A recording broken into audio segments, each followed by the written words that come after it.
Hi, this is the 5 minute window looking into life, God, and the Bible. We now come to the middle of the book of Daniel in the Bible. We have read Daniel chapters 1 through 6.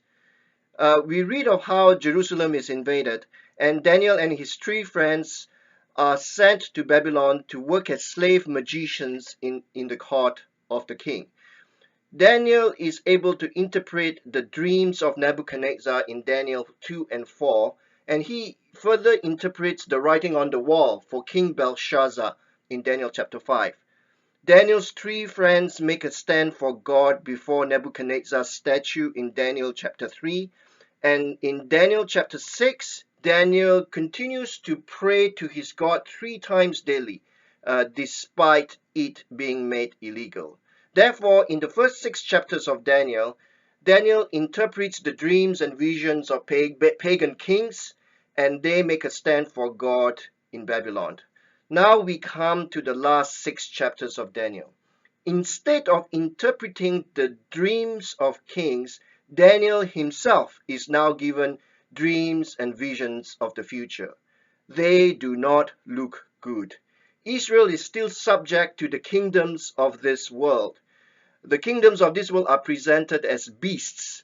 The metaphor of beasts and animals in the book of Daniel suggests human control and domination which refuses to acknowledge the God of Daniel as the God Most High.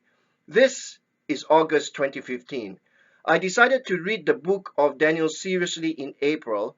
This is because at the end of March, I left the church I pastored for 7 years. I was absolutely devastated.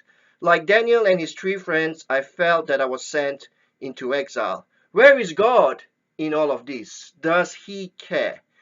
However, it is in Babylon that Daniel and his three friends discover the presence of God in fresh, new ways.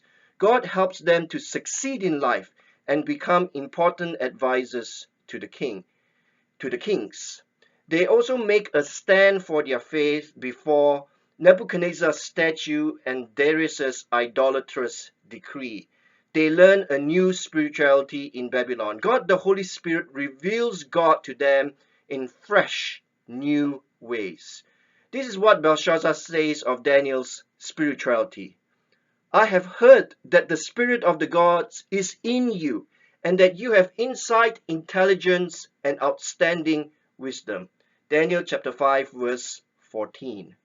Now, as Daniel looks into the future in Daniel chapter 7 through 12, God shows Daniel two promises to remind him that God has not forgotten about him and his three friends in Babylon.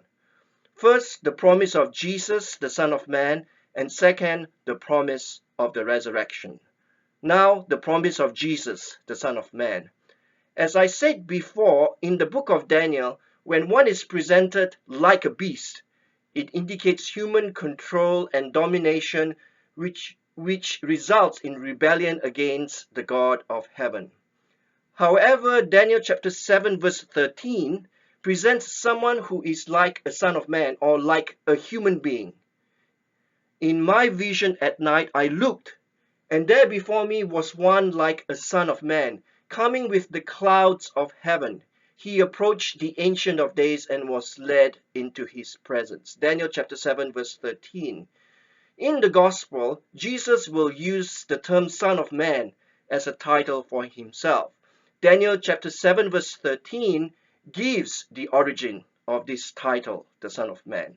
Second, the promise of resurrection.